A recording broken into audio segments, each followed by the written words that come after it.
سورۃ الدخان قرآن مجید کی 44 سورہ ہے۔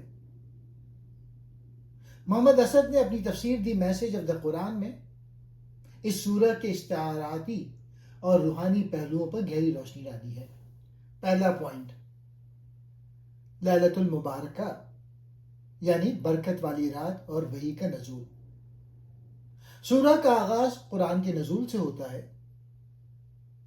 محمد اسد واضح کرتے ہیں کہ لیلۃ المبارکہ یعنی رمضان کی ایک رات میں قرآن کا نزول دراصل انسانیت کے لیے اللہ کی رحمت کا ظہور ہے۔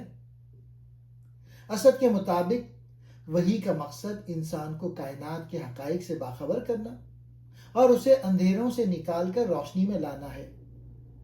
یہ کتاب مبین یعنی واضح ہے جو عقل انسانی کو جھنجھوڑتی ہے۔ دخان یعنی دھواں کی علامت۔ اس سورہ کا نام دخان ایک ایسی علامت ہے جو حق کا انکار کرنے والوں پر چھا جانے والی ذہنی پریشانی اور اخلاقی تاریخی کو ظاہر کرتی ہے۔ محمد اسد اسے ایک ایسی کیفیت قرار دیتے ہیں جہاں حق واضح ہونے کے باوجود لوگ شک میں پڑے کھیل رہے ہوتے ہیں۔ یہ دھواں انسان کی اپنی گمراہی کا نتیجہ ہوتا ہے جو اسے حقیقت دیکھنے سے قاصر کر دیتا ہے۔ تیسرا نقطہ، فرعون اور قوم موسیٰ کا عبرتناک انجام۔ محمد اسد اس واقعے کو محض ایک تاریخی کہانی کے طور پہ نہیں بلکہ ایک آفاقی قانون کے طور پہ پیش کرتے ہیں۔ فرعون کا تکبر اور اس کا یہ دعویٰ کہ وہ زمین کا مالک ہے اسے تباہی کی طرف لے گیا۔ اسد بتاتے ہیں کہ جب اقتدار اور مال انسان کو اندھا کر دیتے ہیں تو وہ اللہ کے بھیجے ہوئے پیغمبروں کا مذاق اڑاتے ہیں جس کا انجام سوائے بربادی کے کچھ نہیں۔ چوتھا نقطہ، تخلیق کائنات کا مقصد۔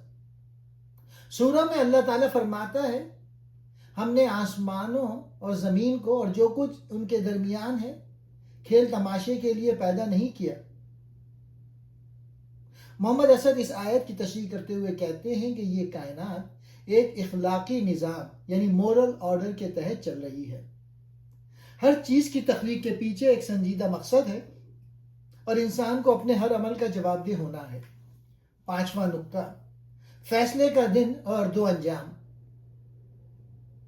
محمد اسد فیصلے کے دن کو وہ دن قرار دیتے ہیں جب حق اور باطل کے درمیان حتمی جدائی ہو جائے گی۔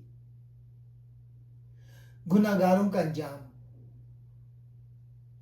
کڑوا درخت ان لوگوں کی سزا ہوگی جنہوں نے اپنی روح کو دنیاوی لذتوں میں غرق کر لیا۔ اہل تقوی کا مقام۔ اس کے برعکس پرہیزگار لوگ مقام امین یعنی امن والی جگہ میں ہوں گے۔ اسد کے مطابق جنت کی نعمتیں دراصل اس قلبی سکون اور روحانی کامیابی کی تصویر کشی ہیں جو انسان کو اللہ کی اطاعت سے حاصل ہوتی ہے۔ سورہ کا خلاصہ۔